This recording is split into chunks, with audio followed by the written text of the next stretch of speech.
سریع میام حرفامو میزنم میرم. توی مدتی که نبودم یه خانومی به من پیام دادن که آره باید بری پستای یوتیوبتو پاک کنی فلان و اینجور داستانا. من مجبور شدم پستامو پاک کنم، ولی این سری خدا بیاد رو زمین آسمون بچسبه به زمین، از آسمون سنگ بباره، من یوتیوبم پستاش پاک نمیشه. موزیک ویدیو تو جیباتونه. امروز تولدمه، دقیقا 2 دقیقه دیگه، نه 8 دقیقه پیش من به دنیا اومدم.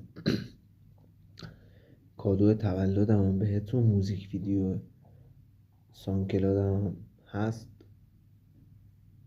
به زودی براتون میذارمش، پستش میکنم. مهراب آیسی دیگه، مهراب فاصله آیسی بزنید سانکلاد میاد بالا، موزیکامو میذارم اونجا.